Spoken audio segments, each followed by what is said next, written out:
आज हम union judiciary कहने का मतलब जो है सुप्रीम कोर्ट को डिस्कस करने के उसमें है। और सुप्रीम कोर्ट की बात की जाए तो आर्टिकल नंबर 124 में सबसे पहले इस्टेब्लिशमेंट ऑफ सुप्रीम कोर्ट की बात की गई है। मतलब जो है सर्वोच्च न्यायालय की स्थापना आर्टिकल नंबर 124 के अंतर्गत कहा गया है। सर्वोच्च न्यायालय कहां स्थापित होगी यहां पर भी यह निश्चित किया गया है। और सर्वोच्च न्यायालय कहां पर है आप जानते ही हैं, न्यू दिल्ली।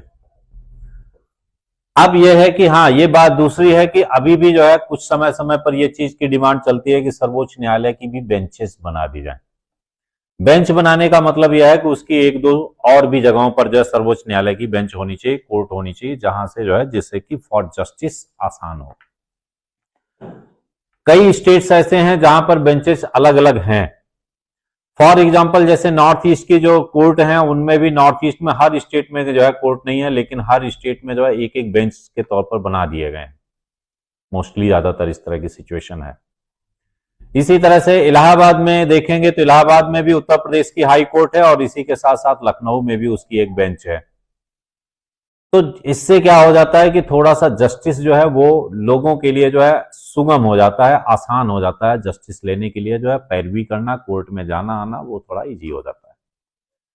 अब सिंपल सा यदि क्वेश्चन कहें कि यदि सुप्रीम कोर्ट की बात करें दिल्ली में है और कोई केस ये तमिलनाडु के किसी पर्सन का हो, एक कॉमन मैन हो और उसे दिल्ली यदि आना हो तो कम से कम जो है 36 से लेकर के 42-43 घंटे की जर्नी है, वो वहां से यहां तक आएगा। आने के बाद सुप्रीम कोर्ट की हियरिंग में जो है प्रेजेंट हो और प्रेजेंट होने के बाद यदि कोर्ट के थ्रू जो है यदि सिर्फ जो है उसे नोट अगली तारीख मिल जाती है तो उसके लिए बड़ा मुश्किल हो जाता है। इसलिए जो है यदि विलंब से न्याय मिलना और महंगी न्याय व्यवस्था होना ये थोड़ा सा हमारा एक ड्रॉबैक हो जाता है। इसलिए जो है ये कई बार कहा गया कि सुप्रीम कोर्ट की बेंचेस अदर जो है मेट्रोपॉलिटन सिटीज वगैरह में कर दिया जाए, जैसे कि बॉम्बे हो गया, चेन्नई हो गया, कोलकाता हो गया। तो उस तरफ के जो स्टेट्स हैं वहां के जो केसेस होंगे आसान हो जाएगा सुनना और थोड़ा सा स्पीडी भी हो जाएगा। इस तरह की डिमांड्स वगैरह चली हैं, लेकिन अभी तक ऐसा कुछ हुआ नहीं है। अभी भी हमारी सुप्रीम कोर्ट सिर्फ और सिर्फ दिल्ली में ही है। आर्टिकल नंबर 125 में इनके जो जजेज होंगे उनके लिए जो है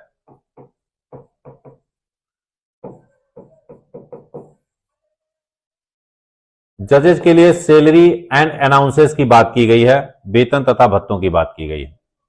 सर्वोच्च न्यायालय में न्यायाधीशों की संख्या 31 मैक्सिमम अभी तक निर्धारित है, लेकिन इसको समय समय पर जो है पार्लियामेंट के थ्रू जो है वो चेंज भी किया जा सकता है, बढ़ाया भी जा सकता है।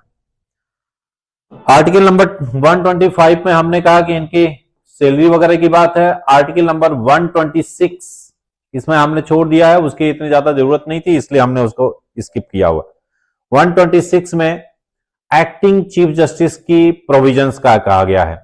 यदि चीफ जस्टिस ऑफ इंडिया किसी कारणवश वो पद वैकेंट है तो जो सीनियर मोस्ट जज ऑफ सुप्रीम कोर्ट होगा वो एज ए कार्यकारी मुख्य न्यायाधीश के तौर पर काम करेगा। और जब वो कार्यकारी मुख्य न्यायाधीश के तौर पर काम करेगा उसके उसी तरह के पावर को वो एंटरटेन करेगा, मतलब उस तरह के पावर के उसको भी अधिकार रहेगा, उसी तरह से रहे। दूसरा जो है यदि क्या कहते हैं कि जैसे कि यहां पर कार्यवाहक सर्वोच्च न्यायाधीश सर्वोच्च न्यायाधीश या मुख्य न्यायाधीश कह लो,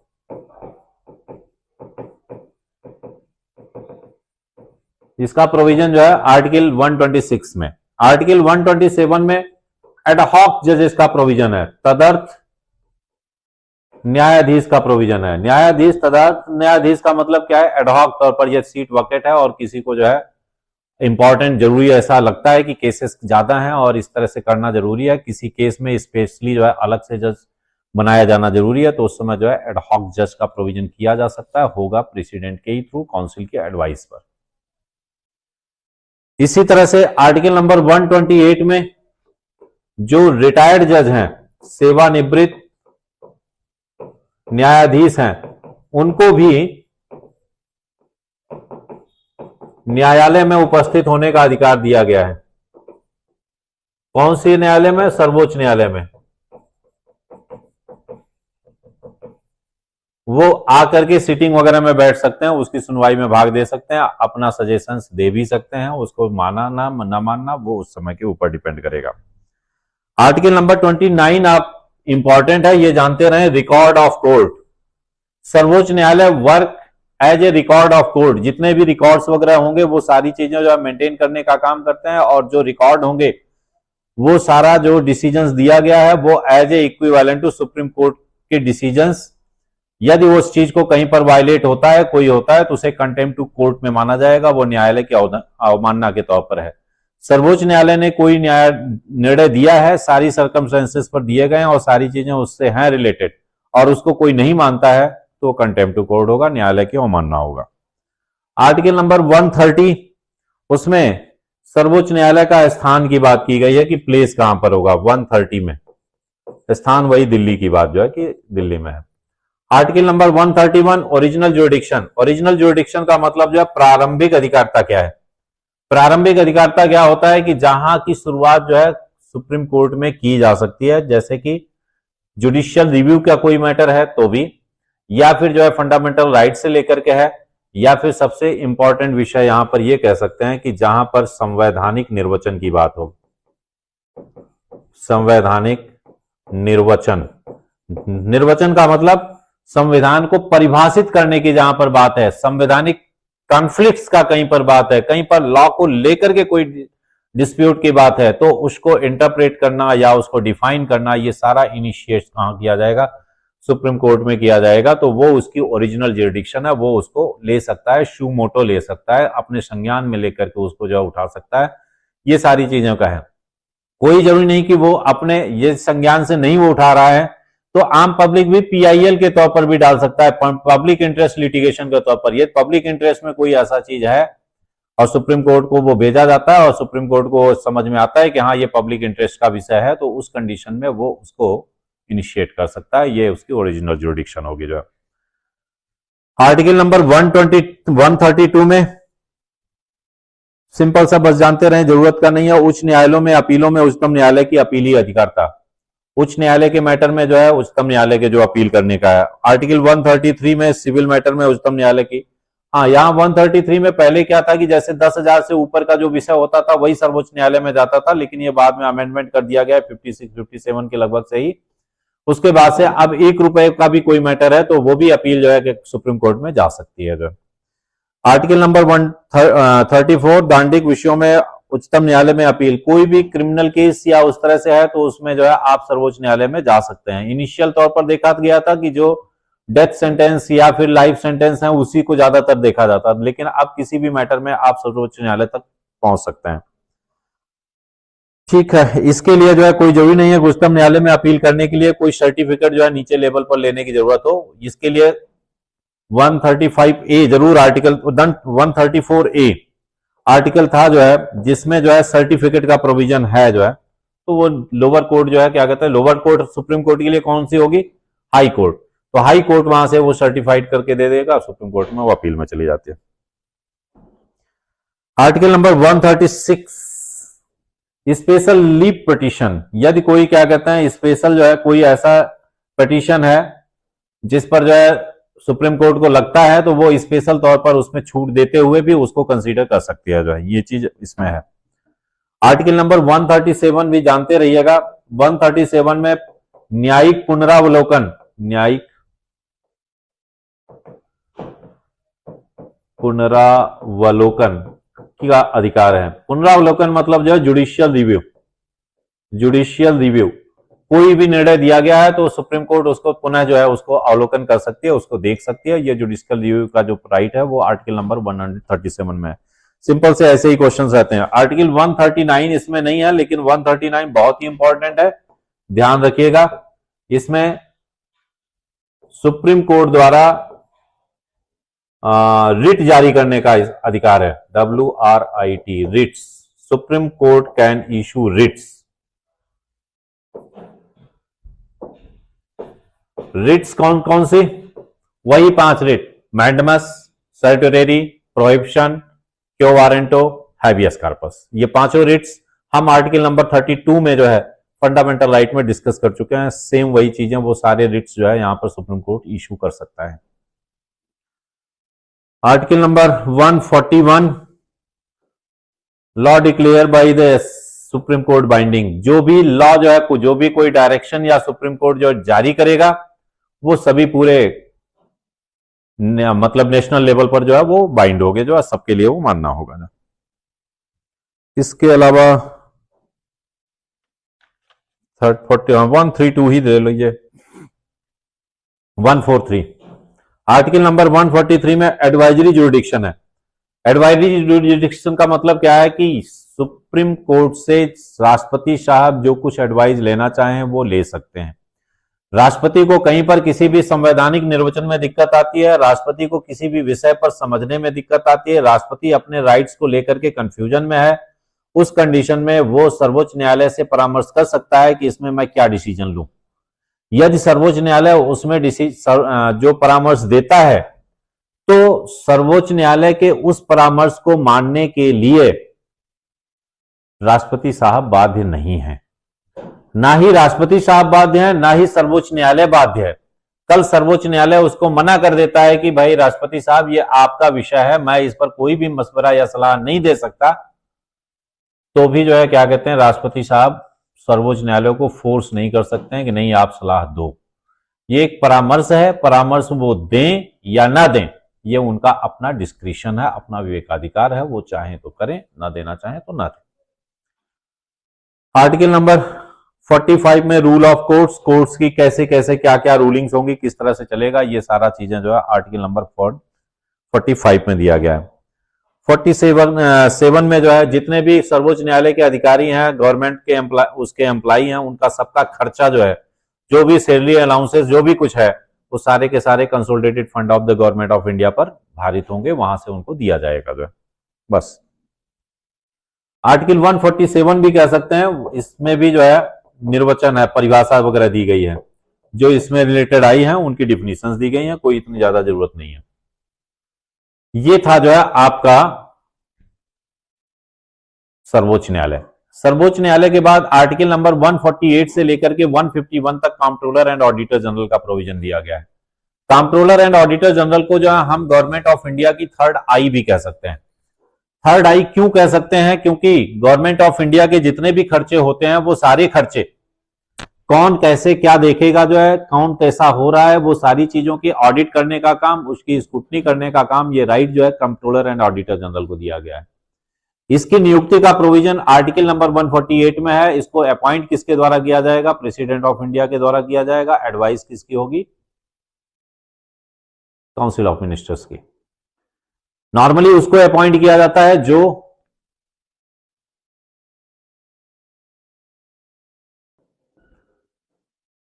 अकाउंट्स के लेवल पर जो है एडमिनिस्ट्रेटिव सर्विसेज वगैरह में रहा हो, जिसे कम से कम 10 वर्ष तक का एडमिनिस्ट्रेटिव तथा अकाउंट्स के सेक्शन का जो है जानकारी हो, उसको जो है कर सकते हैं। और ये 6 वर्ष तक अपने कार्यकाल पर रहते हैं या मैक्सिमम 65 वर्ष, इनमें से जो भी पहले हो। सुप्रीम कोर्ट के जज के लिए भी जानते रहिएगा, सुप्रीम कोर्ट के जज की भी अपॉइंटमेंट जो है वो 65 वर्ष तक की मैक्सिमम एज है, या फिर 6 वर्ष नहीं, 6 वर्ष नहीं, उसमें मैक्सिमम एज 65 है। 65 ईयर की एज पर उसका रिटायरमेंट होगा। उससे पहले यदि उसको हटाना है तो इंपीचमेंट प्रोसेस के थ्रू हटा सकते हैं। और एक चीज जानते रहना है कि सुप्रीम कोर्ट का जो लगभग कॉन्सेप्ट है वो यूएसए से लिया गया है। यूएसए में जो सुप्रीम कोर्ट का जज होता है उसके रिटायरमेंट की कोई एक एज लिमिट नहीं है, वो टिल डेथ अपने पोस्ट पर रह सकता है। लेकिन इंडिया में जो है उनके रिटायरमेंट के लिए मैक्सिमम एज जो है 65 ईयर रखा गया है। हाई कोर्ट में 62 ईयर। आर्टिकल नंबर 48 में सीएजी का प्रोविजन है जो राष्ट्रपति द्वारा नियुक्त किया जाएगा और वह भारत सरकार के सभी मदों के व्यय एवं खर्चों का सारा कुछ जो है लेखा जोखा का उसका ऑडिट करेगा और उसकी रिपोर्ट जो है किसको रखेगा? जो है राष्ट्रपति को सौंपेगा। राष्ट्रपति के पास जो वो उसको जो है पब्लिक अकाउंट कमेटी में जाएगा। पब्लिक अकाउंट कमेटी उस पर जो है बिंदुवार जो है विचार करेगी, डिस्कस करेगी और डिस्कस करके उस पर इंक्वायरी भी कहीं होनी है तो उसको इंक्वायरी के लिए भी रिकमेंड कर सकती है। लेकिन रिकमेंडेशन मानना ना मानना ये काउंसिल ऑफ मिनिस्टर्स का काम है। लेकिन चूंकि पब्लिक अकाउंट कमेटी में अपोजिशन, लीडर ऑफ अपोजिशन होता है, इसलिए वो मुद्दा काफी महत्वपूर्ण हो जाता है। इसलिए जो है ऐसे विषय को जो है सरकार इग्नोर नहीं करती है, महत्वपूर्ण रहता है। जैसे कि पिछली सरकार में जो है पिछली क्या हम 2014 से पहले की बात करें, जैसे विनोद राय उस समय जो है कंट्रोलर एंड ऑडिटर जनरल थे, उन्होंने कोल आवंटन, 2G स्पेक्ट्रम, ये सारे जो है जो स्कैम थे उन्हीं ने जो है उसको हाईलाइट किया था, और उसके बाद इतना उसकी इंक्वायरी और अपोजिशन को इतना मौका मिला कि जिसको लेकर के सरकार को क्रिटिसाइज किया गया और सत्ता का परिवर्तन हो गया। आपने देखा है 2014 में हुआ। इसकी रिपोर्ट जो सबमिट करने का काम है, आर्टिकल नंबर 151 में कहा गया है कि वो अपनी रिपोर्ट जो है हमेशा जो है सरकार को सौंपेंगे। अच्छा, ये जो है कंट्रोलर एंड ऑडिटर जनरल ऐसा नहीं कि क्या कहते हैं कि सिर्फ सेंट्रल गवर्नमेंट के लिए ही करेगा, इसकी एक विंग हर स्टेट में होती है। स्टेट में जो इस लेवल का ऑफिसर होता है उसको PAG कहा जाता है, प्रिंसिपल ऑडिटर जनरल जो होता है।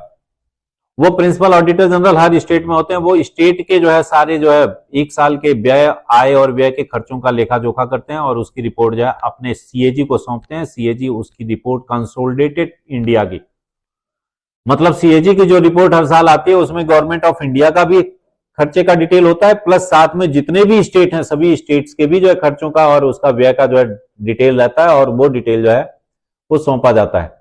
वो सौंपा कहां पर जाएगा? सेंट्रल गवर्नमेंट को। सेंट्रल गवर्नमेंट का हिस्सा चला जाता है, हर स्टेट को अपने अपने कंसर्न जो खर्चे हैं उसका डिटेल दे दिया जाता है। वो सारे जो है हर स्टेट अपने जो है PAC पब्लिक अकाउंट कमेटी को भेज करके उस पर जो है बिंदुवार जो है डिस्कस कर लेते हैं, और उस पर जो है सदन में भी सुनवाई हो जाती है। चाहे PAC चाहती है तो हाउस के पटल पर भी रखे जाते हैं। ठीक है, ये तो था जो है आपका CAG से रिलेटेड प्रोविजन। हाँ, इसको एक चीज और जानते रहिएगा, इसको third I of the GOI, government of India का जो है तीसरी आंख भी कहा जाता है। ये तीसरी आंख है। तीसरी आंख क्यों कहते हैं? क्योंकि ये जो है सारे खर्चों पर निगाह रखने का काम करती है, इसीलिए इसको थर्ड आई कहते हैं। नेक्स्ट आए। अब हमारा ये सारा का सारा यूनियन का पार्ट खत्म हो गया। अब कौन सा पार्ट शुरू होगा? राज्य का। 152 से आगे से लेकर के 213 तक ये सारे प्रोविजंस वो राज्य से संबंधित है। राज्य में कैसे क्या रहेगा वो सारी व्यवस्था को लेकर के जो है इसमें डिस्कस किए गए हैं। आर्टिकल नंबर 152 में सिंपल सा सिर्फ एक यही वर्ड कहा गया है कि राज्य का अर्थ उन राज्यों से है जो भारत के संघ का हिस्सा है। जो इंडिया यूनियन के अंतर्गत आते हैं वो सभी स्टेट के तौर पर जाने जाएंगे, चाहे जिसकी भी बात कर लें, चाहे हरियाणा, पंजाब, ये सारे क्या हैं इसके स्टेट हैं। ये इंडिया यूनियन के अंदर है, इसलिए जो है भारतीय संघ के अंदर जो है इनको शामिल किया गया है, इसलिए ये होगा। अब इसमें आर्टिकल नंबर 153 में कहा गया है राज्यों के राज्यपाल, मतलब हर राज्य में कौन होगा? राज्यपाल होगा। अब राज्यपाल का क्या है? प्रत्येक राज्य में एक राज्यपाल होगा। एक व्यक्ति एक से अधिक राज्यों का राज्यपाल भी हो सकता है। हर स्टेट में एक राज्यपाल होगा, लेकिन एक जगह के राज्यपाल को मोर देन 2 स्टेट का भी जो है उसको जो है दायित्व दिया जा सकता है। राज्यपाल की नियुक्ति कौन करेगा? राष्ट्रपति साहब करेंगे। कैसे करेंगे? जिसको काउंसिल ऑफ मिनिस्टर्स सपोर्ट करेगी, जिसको वो एडवाइस देंगे उसको अपॉइंट कर देंगे। अब राज्यपाल का कार्यकाल क्या होगा? 5 साल के लिए होगा। चलिए उसको यहीं पर, जिस तरह से वहां पर प्रेसिडेंट का आपने देखा था कि प्रेसिडेंट के पास समस्त जो है राष्ट्र की जो है कार्यकारी शक्तियां उसके पास नहीं थी, इसी तरह से राज्य लेवल की जितनी भी एग्जीक्यूटिव पावर्स होंगे वो किसके पास होंगे? राज्यपाल साहब के पास होंगे। और राज्यपाल सभी जो है, चाहे वो लेजिस्लेटिव पावर हो, चाहे जुडिशियल पावर हो, चाहे एडमिनिस्ट्रेटिव पावर हो, वो स्टेट लेवल पर वो उसको एंटरटेन करेगा। इसके बाद आर्टिकल नंबर 155 में उसकी नियुक्ति से रिलेटेड प्रोविजंस है। नियुक्ति का मतलब क्या है? उसका मतलब यह है कि इसकी नियुक्ति, अभी हमने जैसे कहा कि राज्यपाल की नियुक्ति कौन करेगा? राष्ट्रपति साहब करेंगे, लेकिन राष्ट्रपति कब तक के लिए करेंगे? नॉर्मल तौर पर वो 5 साल के लिए अपॉइंट किए जाते हैं, लेकिन 5 साल से पहले भी उनको हटाया जा सकता है। किस कंडीशन में हटाया जा सकता है? कि यहां पर उसको हटाने के लिए जो है कोई ऐसी इंपीचमेंट प्रोसेस या कोई इस तरह का प्रोसेस नहीं है कि जिसके तरफ से हटाया जाएगा। जब भी ये सिर्फ कह सकते हैं to the pleasure of the president, यह अपने पद पर राष्ट्रपति के प्रसाद पर्यंत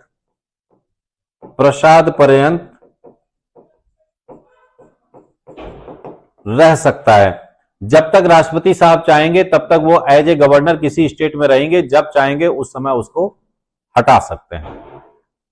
अब यदि यह है कि बीच में हटा दिया गया तो देन क्या होगा, देन वो सामान्य से क्या उनको दूसरे स्टेट में भेजा जाएगा, कोई ऐसा जरूरी नहीं, ये काउंसिल ऑफ मिनिस्टर कहती है तो दूसरे स्टेट में भेज सकते हैं। और यदि उनके हटाने के बाद जो नए आएंगे तो उनका कार्यकाल क्या होगा, ऐसा नहीं होगा कि रिमेनिंग पीरियड होगा, वो अपना अगले 5 साल तक वहां पर रहेंगे। ठीक है, तो इसमें कोई भी पर्सन होगा तो वो जो है 5 ईयर के लिए जो है टर्म के लिए अपॉइंट किया जाएगा। उसके पहले यदि हटाना है तो राष्ट्रपति साहब हटा सकते हैं, किसी भी उस पर जो है उनको यदि लगता है, कोई ऐसा जरूरी नहीं है कि कोई कदाचार प्रूफ हो या कुछ ऐसा हो तभी हटाएंगे, वैसे भी हटाना चाहें हटा सकते हैं। ये बस डिपेंड करता है राज्यपाल के राष्ट्रपति साहब के ऊपर।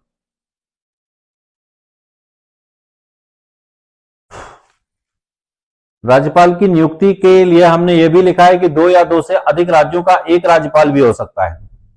अब ये 2 या 2 से एक अधिक राज्यों का एक राज्यपाल होगा तो दो चीजें, एक जानते रहें कि राज्यपाल को जो भी सैलरी एंड अलाउंस दिया जाता है वो राज्य के कंसोलिडेटेड फंड से दिया जाता है। यदि हरियाणा का राज्यपाल है तो हरियाणा के जो कंसोलिडेटेड फंड है, संचित निधि है, उसमें से जो है राज्यपाल को वेतन और भत्ते दिए जाएंगे। इन केस यदि मान लीजिए कि राज्यपाल साहब जो हैं एक से अधिक राज्यों के हैं, कहने का मतलब जो है यदि उनको हरियाणा के साथ साथ यूपी का भी अधिकार दिया गया है, यूपी के बारे में भी यदि उनको सोचना है और यूपी के मैटर पर भी उनको देखना है, यदि एक से अधिक राज्यों के राज्यपाल यदि वो नियुक्त किए जाते हैं तो देन ये होगा कि उनको दोनों राज्य मिल करके जो है वेतन और भत्ता देंगे। दोनों राज्य अपने अपने कंसोलिडेटेड फंड से जो है वेतन और भत्ते देंगे। अब क्वेश्चन ये उठता है कि दोनों राज्य कितना देंगे। फॉर एग्जांपल यूपी की बात करें तो यूपी में 24 करोड़ की जनसंख्या है, 75 जिले हैं, तो वहां पर जो है राज्यपाल का जो सैलरी है, और हरियाणा में सिर्फ 22-23 डिस्ट्रिक्ट है और यहां पर जो सैलरी है इसके हिसाब से कैसे क्या होगा, तो आप सिंपल सा जान लें कि ऐसी कंडीशन में ये सिचुएशन होगी कि दोनों राज्य मिलकर के देंगे और उस अनुपात में देंगे जिस अनुपात में उनकी जनसंख्या है। मान लीजिए कि 8 करोड़ की जनसंख्या जो है 24 करोड़ की जनसंख्या उत्तर प्रदेश की है और 3 करोड़ की जनसंख्या हरियाणा की है, तो रेशियो क्या हो गया 24:3, मतलब 8:1। जितनी सैलरी होगी उसका 8 हिस्सा यूपी को देना पड़ेगा, 1 हिस्सा हरियाणा को देना होगा, जो जनसंख्या का होगा उसी के अनुसार उसको डिवाइड। अब इसके लिए एलिजिबिलिटी क्या होगी, सिंपल सा, एक तो होना ही है भारत का नागरिक हो, कम से कम 35 वर्ष की आयु पूरी कर चुका हो, पागल दिवालिया ना हो, लाभ के पद पर ना हो। ये 4 एलिजिबिलिटी रहनी है। इसके बाद आर्टिकल नंबर 58 में जो है पद एवं शर्तें, 158 में पद एवं शर्तें रखी गई हैं। विधानमंडल का सदस्य नहीं होगा, एक चीज यह है। हाँ, जिस तरह से वहां पर राष्ट्रपति साहब क्या थे, वो किसी भी सदन के सदस्य नहीं होते थे, उसी तरह से यहां पर भी ना तो ये संसद के सदस्य होंगे ना विधानमंडल के सदस्य होंगे। विधानमंडल शब्द का मतलब यह है कि यहां पर 2 हाउस, जैसे वहां पर संसद है वैसे यहां पर विधानमंडल है। संसद में 2 हाउस होते हैं, लोकसभा और राज्यसभा। विधानमंडल में भी 2 हाउस होंगे, विधानसभा और विधान परिषद। तो इस तरह से यहां पर भी जो है राष्ट्रपति जिस तरह से किसी भी संसद का सदन का सदस्य नहीं हो सकता, उसी तरह से राज्यपाल भी किसी भी सदन का जो है किसी भी हाउस का मेंबर नहीं हो सकता, ना ही वो विधानसभा का सदस्य होगा, ना ही वो विधान परिषद का होगा। इसके बाद आर्टिकल नंबर, अच्छा, लाभ का पद भी धारण नहीं करेगा, ये भी है। इसको शपथ दिलाने का काम मुख्य न्यायाधीश, कहां के, हाई कोर्ट के जो मुख्य न्यायाधीश होंगे वो इसको शपथ दिलाने का काम करेंगे। जो नेक्स्ट आर्टिकल, स्थितियों में कार्य जो है, विशेष परिस्थितियों में राष्ट्रपति व्यवस्था पर। आकस्मिक क्या है कि राष्ट्रपति शासन की स्थिति में यदि कहीं पर जो है राष्ट्रपति शासन डिक्लेयर कर दिया जाता है तो उस कंडीशन में राज्यपाल के पास सभी अधिकार हो जाते हैं। उस समय वो राष्ट्रपति के परामर्श पर जो है यहां पर जो है राज्य में शासन करता है। उस समय विधानमंडल जो है भंग हो जाती है, विधानमंडल नहीं विधानसभा भंग होगी, विधान परिषद कभी नहीं भंग होती। जिस तरह से राज्यसभा कभी भंग नहीं होती, उसी तरह से राज्यों में, जिन राज्यों में विधान परिषद है उस राज्यों में विधान परिषद का भी डिसॉल्व नहीं किया जाता है। आर्टिकल नंबर 161 में जो है, जिस तरह से वहां पर हमने आर्टिकल नंबर 72 में राष्ट्रपति को बताया था कि उसके पास क्षमादान का अधिकार है, वो मृत्युदंड से लेकर के जो है सभी तरह के जितने भी पनिशमेंट है सबको माफ कर सकता है। उसी तरह से यदि राज्यपाल की बात करें तो राज्यपाल भी क्षमादान के अधिकार रखता है, लेकिन उसके पास मृत्युदंड को माफ करने का अधिकार नहीं है। मृत्युदंड को माफ करने का अधिकार सिर्फ और सिर्फ राष्ट्रपति साहब के पास है। आर्टिकल नंबर 162 में कार्यकारी शक्तियों का विस्तार है। कार्यपालिका शक्तियों का विस्तार, कार्यपालिका शक्तियों का विस्तार इसका जो है किस पर इंपोज किया गया है? काउंसिल ऑफ मिनिस्टर्स पर। जिस तरह से हमने वहां पर देखा था आर्टिकल नंबर 63 से जो है वाइस प्रेसिडेंट का प्रोविजन शुरू हो गया था, लेकिन यहां पर ऐसा कोई प्रोविजन नहीं है। वाइस प्रेसिडेंट के लिए कोई ऐसा प्रोविजन नहीं, वाइस गवर्नर का कोई प्रोविजन नहीं है, इसलिए यहां पर कोई ऐसा क्लॉज नहीं होता है। गवर्नर के बाद उसकी काउंसिल ऑफ मिनिस्टर्स पर आ जाते हैं। तो यहां पर कार्यपालिका शक्तियों का विस्तार की बात कही गई है। ये कार्यपालिका शक्तियां किससे संबंधित है? राज्य सूची और समवर्ती सूची से संबंधित भी है। जो काउंसिल ऑफ मिनिस्टर्स स्टेट के होते हैं वो अपने स्टेट सब्जेक्ट या फिर कॉन्करेंट लिस्ट के विषय पर, स्टेट लिस्ट और कॉन्करेंट लिस्ट के विषय पर जो है कानून बनाने का अधिकार रखती है, और वो सारी की सारी जो इंप्लीमेंट होंगे through the governor of the concern state. लेकिन कॉन्करेंट लिस्ट के विषय में हमने एक चीज पहले भी बताया था कि यदि कहीं पर डिस्प्यूट होता है किसके बीच में? सेंटर और स्टेट के बीच में, तो उस समय जो है राज्य का कानून इफेक्टिव नहीं माना जाएगा। किसका कानून इफेक्टिव होगा? केंद्र का। ये हमारा स्ट्रक्चर हमने यूनिटरी और फेडरल के समय में भी बताया था। आर्टिकल नंबर 63 में जो है जिस तरह से वहां पर जो है आर्टिकल नंबर 78 में हमने बताया था कि राष्ट्रपति की सहायता और परामर्श के लिए कौन होगा? जो है काउंसिल ऑफ मिनिस्टर होगी। राष्ट्रपति 74 में था जो है, तो उसी तरह से यहां पर भी उसकी सहायता के लिए मंत्रिपरिषद यहां पर भी होगी। जैसे वहां पर थी जो है वैसे यहां पर भी जो मंत्रिपरिषद होगी जो है, और मंत्रिपरिषद राज्यपाल की सलाह देता रहेगा, हमेशा समय समय पर देंगे। मंत्रियों के बारे में प्रावधान सेम उसी तरह से है जैसे वहां पर है। कलेक्टिव रिस्पॉन्सिबिलिटी मंत्री की किसके प्रति होगी? विधानसभा के प्रति होगी। और इंडिविजुअल रिस्पॉन्सिबिलिटी किसके प्रति होगी? राज्यपाल के प्रति होगी। लेकिन राज्यपाल का मतलब यह नहीं होगा कि राज्यपाल उसको अपनी मर्जी से हटा सकता है। राज्यपाल तभी हटाएगा जब चीफ मिनिस्टर चाहेगा। इसीलिए जो है एक्चुअल तौर पर इस पावर को एंटरटेन करने का काम जो है, इसको उपभोग करने का काम जो मुख्यमंत्री करता है, लेकिन सैद्धांतिक तौर पर जो है वो उसकी इंडिविजुअल रिस्पॉन्सिबिलिटी किसके प्रति होती है? गवर्नर साहब के प्रति होती है। गवर्नर साहब जब चाहें किसी भी पर्सन को जो है उसके मंत्री पद से हटा सकते हैं, लेकिन गवर्नर साहब तभी हटाएंगे जब सीएम साहब उनको कहेंगे। लेकिन यदि कोई बिल ऐसा है जिसको एक कोई मंत्री लाता है और यदि वो सदन में पास नहीं होता है, तो उस समय सारी काउंसिल ऑफ मिनिस्टर्स की कलेक्टिव रिस्पॉन्सिबिलिटी हो जाती है। तब फिर सबको सामूहिक तौर पर सदन में जो है इस्तीफा देना पड़ेगा। ये सारी चीजें जो है यहां पर जो है प्रावधान है उसके। सामूहिक रिस्पॉन्सिबिलिटी विधानसभा के प्रति होगी, मुख्यमंत्री के द्वारा नियुक्त किए जाएंगे। और ये चीज अच्छा, अगला जो आर्टिकल है वो महाधिवक्ता को लेकर के है। राज्य का महाधिवक्ता जो है 165 में दिया गया है। जिस तरह से वहां पर हमने क्या कहा था, अटॉर्नी जनरल ऑफ इंडिया होगा, उसी तरह से यहां पर भी महाधिवक्ता होता है। वो सरकार के सारे मुद्दों को जो है देखने का काम करता है। मुद्दों का मतलब सरकार की तरफ से जो है लीगल काउंसलर के तौर पर जो है महाधिवक्ता होता है। अब शासन के कार्य संचालन को लेकर के 166 में सरकार का कार्य संचालन है, कार्य राज्यपाल की। सिंपल, ये आर्टिकल की इतनी कोई इंपॉर्टेंट नहीं है। 167, अब यहां पर 167 equivalent to 78 number article in union 78 number article में कहा गया है प्रधानमंत्री जो है सलाह हमेशा समय समय पर जो है संसद की कार्रवाइयों से संबंधित जो है राष्ट्रपति को अवगत कराता रहेगा। उसी तरह से 167 में मुख्यमंत्री को कहा गया है कि वो समय समय पर राज्यपाल साहब को सदन की कार्रवाइयों के बारे में अवगत कराएंगे। इसके बाद जो है नेक्स्ट जो है आर्टिकल 68 से राज्य की विधानमंडल की बात शुरू हो जाती है।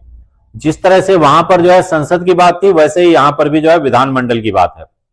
संसद वहां कहा जाता था, यहां पर विधानमंडल कहते हैं। हमने वही चीज जैसे वहां पर कहा था लोकसभा और राज्यसभा, यहां पर भी जो है विधानमंडल में विधानसभा, विधान परिषद।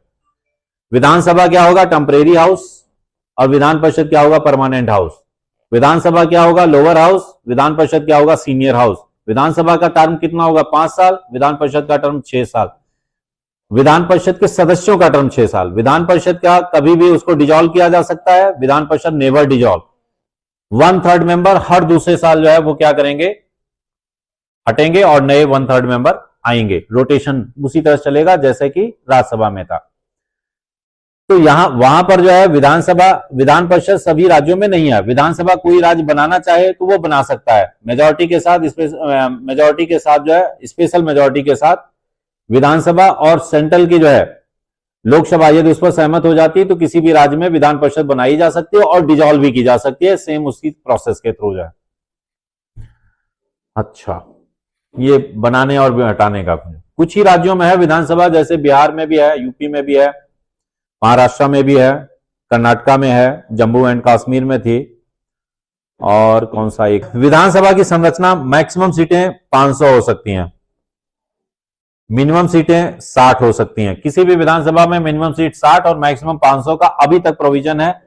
2026 में डीलिमिटेशन कमीशन लगने के बाद हो सकता है कि ये चेंज कर दिया जाए, लेकिन अभी तक ऐसा कोई प्रोविजन नहीं आया है। जब हो जाएगा तब उस समय आप सोचेंगे।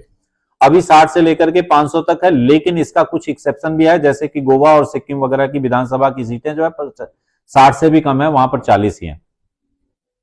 इसी तरह से विधान परिषद में जो सीटें हैं वो मिनिमम 40 और मैक्सिमम 1/3 ऑफ लेजिस्लेटिव असेंबली, विधानसभा की जितनी भी सीटें हैं उसका 1/3 या फिर मिनिमम 40 हो सकती हैं। इसका भी एक्सेप्शन था जो है जम्मू कश्मीर की जो पहले की थी, लेकिन यूनियन टेरिटरी होने के बाद जो है वो सारा चीजें खत्म हो चुकी हैं। जो विधान परिषद की संरचना के बाद अवधि आप देख ही रहे हैं 5 साल, इनका स्थायी सदन है, सदस्यता के लिए योग्यता, स्थगन और विघटन, ये सारी चीजें आर्टिकल्स हैं, कोई इसका मतलब नहीं। सेम वही चीजें हैं, सत्र, सत्रावसान, विघटन, जिस तरह से वहां पर राष्ट्रपति साहब कर रहे थे, यहां पर भी जो है सत्र बुलाने का काम, सत्रावसान करने का काम, ये सारा काम जो है राज्यपाल साहब करवा सकते हैं। राज्यपाल का जैसे वहां राष्ट्रपति का अभिभाषण था, विशेष अभिभाषण था, मंत्री, हाँ यहां पर भी 177 में मंत्री और महाधिवक्ता के अधिकार की बात की गई है। मंत्री और महाधिवक्ता के अधिकार से संबंधित क्या है, जिस तरह से आपने यूनियन में देखा था कि मंत्री चाहे वो लोकसभा का हो चाहे वो राज्यसभा का हो, किसी भी सदन की कार्रवाई में बैठक में भाग ले सकता है, यहां पर भी वही करेगा। लेकिन वहां पर जैसे कि महान्यायवादी जो अटॉर्नी जनरल ऑफ इंडिया था वो भी लोकसभा में भी बैठ सकता था, राज्यसभा में भी बैठ सकता था। यहां पर भी जो है एडवोकेट जनरल कहा जाता है, यहां पर क्या वर्ड था उसके लिए, महाधिवक्ता, यहां पर राज्य का महाधिवक्ता।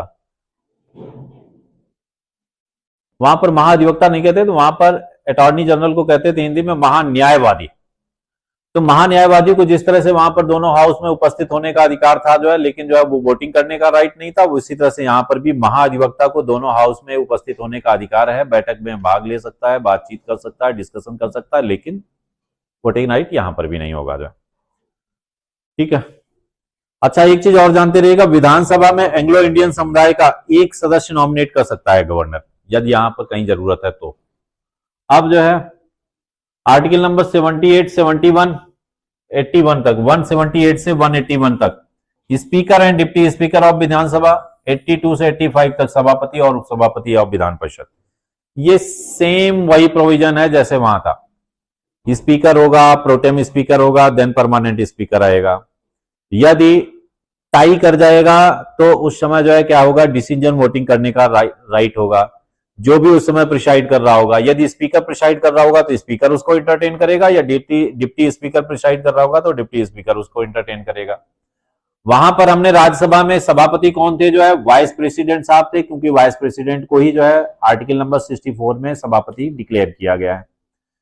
लेकिन वाइस गवर्नर या इस तरह की कोई पोस्ट राज्य में तो होती नहीं है, इसलिए राज्य में सभापति भी चुना जाएगा और उपसभापति भी चुना जाएगा, ये विधान परिषद के होंगे जो है। और ये उसी तरह से राइट रखेंगे अपने हाउस में जैसे कि स्पीकर और डिप्टी स्पीकर रखते हैं, लेकिन सेम वही चीज जो है उसकी जरूरत नहीं पड़ेगी, छोड़िए उसको। 86 में वेतन और भत्ते हैं, कंसोलिडेटेड फंड पर होगा, इसका विधानमंडल का सचिवालय होगा, ये सारी चीजें। और 88 में शपथ का प्रोविजन होगा, 89 में मतदान और कोरम की बात है। कोरम हमने वहां पर भी बताया था, कोरम क्या था, 1/10 ऑफ हाउस मेंबर्स, यहां पर भी 1/10 होगा हाउस मेंबर। 1/10 सदस्य सदन में उपस्थित है तो जो है सदन की कार्रवाई चलाई जाएगी जो है। आर्टिकल नंबर 190 में स्थान रिक्त होना है, 81 में अयोग्यता का आधार है, सेम वही चीजें हैं। ऑफिस ऑफ प्रॉफिट हो गए, 60 दिन तक लगातार आप नहीं आ रहे हैं तो भी जो है आपको सदन से जो है हटाया जा सकता है।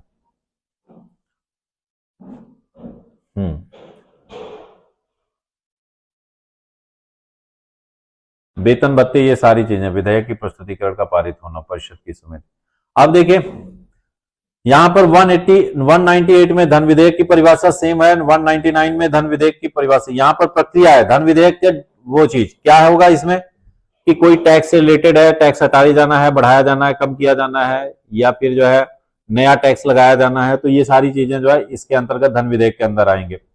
यहां पर परिभाषा है, परिभाषा जो है ये धन विधेयक कोई है या नहीं है इसको डिफाइन करने का काम वहां पर भी हमने बताया था कौन करेगा, स्पीकर ऑफ लोकसभा। तो यहां पर भी कौन डिफाइन करेगा, स्पीकर ऑफ विधानसभा। यदि स्पीकर ऑफ विधानसभा ये कह देता है कि ये विधेयक मनी बिल है तो वो मनी बिल ट्रीट किया जाएगा। मनी बिल जब भी होगा तो वो विधानसभा में लाया जाएगा, विधान परिषद में भेजा जाएगा, विधान परिषद उसको जो है 1 महीने के अंदर विचार करके बता दे, नहीं बताता है तो सेम टू सेम जो है क्या कहते हैं गवर्नर साहब को भेजा जा सकता है। सेम वहां पर क्या था, 14 दिन का समय था राज्यसभा के पास, यहां पर 1 महीने का समय रहता है विधान परिषद में।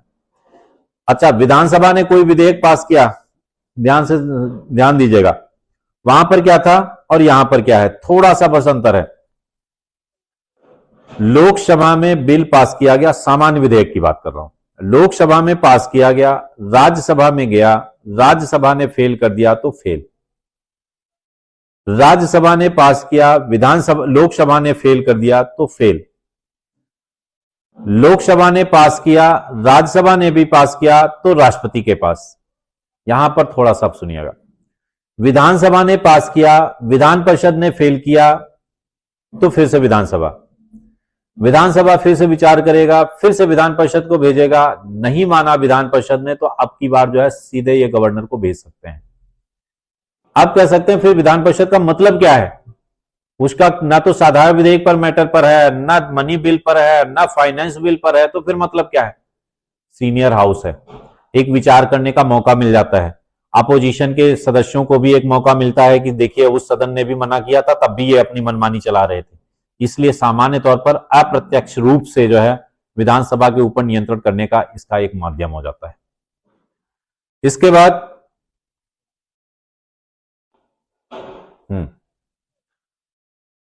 ये तो हो गया, विधानसभा ने पास किया, विधान परिषद ने फेल किया।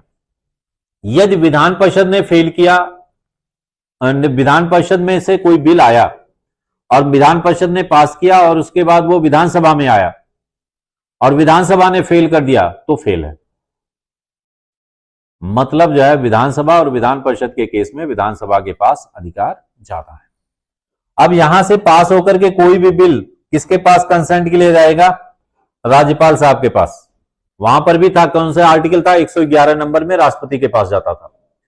यहां पर 100 नंबर आर्टिकल में राज्यपाल साहब के पास जाएगा। राज्यपाल साहब क्या कर सकते हैं, राज्यपाल साहब के पास 2-3 ऑप्शंस हैं। राष्ट्रपति के पास क्या था, पुनर्विचार के लिए वापस भेज दो, साइन कर दो, बस इतना था। पुनर्विचार के बाद फिर आ गया तो साइन करना है। राज्यपाल साहब के पास है ऑप्शन, क्या है, यदि विधानसभा ने पास किया, राज्यपाल साहब के पास आया, राज्यपाल पुनर्विचार के लिए वापस भेज सकते हैं। ठीक, फिर से जो है पुनर्विचार करके राज्यपाल साहब के पास भेज दिया गया तो राज्यपाल साहब इस पर साइन ही करेंगे, सेम उसी तरह से जैसे राष्ट्रपति का। लेकिन फिर भी राज्यपाल नहीं साइन करना चाहता है तो उसके पास एक विकल्प है, वो रिजर्व फॉर प्रेसिडेंट। वो विधेयक को राष्ट्रपति के लिए सुरक्षित रख सकता है और यदि राष्ट्रपति के लिए सुरक्षित रख लिया गया तो फिर अब उस पर डिसीजन सिर्फ और सिर्फ राष्ट्रपति लेंगे। राष्ट्रपति उसको डिनाई भी कर सकते हैं, साइन भी कर सकते हैं। दोबारा से विधानसभा फिर से पास करके राष्ट्रपति के पास भेजती है तो भी जो है राष्ट्रपति उसको डिनाई कर सकता है। राज्यपाल के पास एक ही बस कह सकते हैं डिस्क्रिशन पावर हो जाता है। वो यदि विधेयक पर बिल्कुल तरह से सहमत नहीं है तो वो राष्ट्रपति के लिए रिजर्व रख करके उस मैटर को जो है पूरा अपने हाथ से अलग कर सकता है कि मैं इसको नहीं जानता, अब राष्ट्रपति साहब जाने, राष्ट्रपति साहब ये कर देते हैं तो कर दें, हमें नहीं लेना देना। वही यहां पर है, स्वीकृत कर सकते हैं, अस्वीकृत कर सकते हैं, पुनर्विचार के लिए भेज सकते हैं, राष्ट्रपति के लिए सुरक्षित रख सकते हैं। नेक्स्ट आते हैं आर्टिकल 201, राष्ट्रपति के विचार है सुरक्षित विधेयक पर क्या होगा, वो मतलब राष्ट्रपति ही करेंगे जो है। इसके बाद जो है सेम वही चीज, जैसे आर्टिकल नंबर हमने 112 में कहा था, क्या था, वार्षिक वित्तीय विवरण जो है यूनियन के लिए, उसी तरह से यहां पर वार्षिक वित्तीय विवरण किसके लिए है, ये राज्य के लिए। अनुदान की मांग, विनियोग विधेयक, अनुरूप अनुपूरक लेखा अनुदान, वित्त विधेयक, वही वित्त विधेयक की डिफिनीशन वही होगी जिस तरह से धन विधेयक। सभी धन विधेयक वित्त विधेयक हो सकते हैं, लेकिन सभी वित्त विधेयक धन विधेयक नहीं हो सकते हैं। बस इतना ये था। इसके बाद इंपॉर्टेंट क्या है आपके, न्यायाधीशों पर चर्चा पर रोक, न्यायालय के हस्तक्षेप नहीं करेंगे, ये सिंपल से आर्टिकल है। राज्यपाल के पास भी अध्यादेश जारी करने का शक्ति है। जिस तरह से आर्टिकल नंबर 123 में हमने क्या कहा था, राष्ट्रपति के पास अध्यादेश जारी करने का अधिकार है। राष्ट्रपति एक अध्यादेश जारी कर सकता है, ये दोनों सदन हाउस में नहीं है। मतलब ना तो लोकसभा ना राज्यसभा का सेशन नहीं चल रहा है। उसी तरह से यहां पर यदि विधानसभा का भी सेशन नहीं चल रहा है, विधान परिषद का भी सेशन नहीं चल रहा है, जिन स्टेट में विधान परिषद है वहां, तो ऐसी कंडीशन में राज्यपाल और कोई कानून बनाना बहुत जरूरी है, तो राज्यपाल साहब एक अध्यादेश जारी कर सकते हैं। वो एज ए एक्ट के तौर पर ही वो लागू माना जाएगा, टिल जब तक कि दोनों सदनों में से जिसका भी पहले सेशन हो वो 6 सप्ताह के अंदर उसको पास नहीं कर देता। यदि उसने पास कर दिया तो वो कंटिन्यू होगा, यदि उसने फेल कर दिया तो वो 6 सप्ताह बाद, सेशन शुरू होने के बाद 6 सप्ताह बाद वो अपने आप समाप्त हो जाएगा। ये है आपके जो है क्या कहते हैं कि स्टेट के सारा जो है लेजिस्लेचर और उसका एक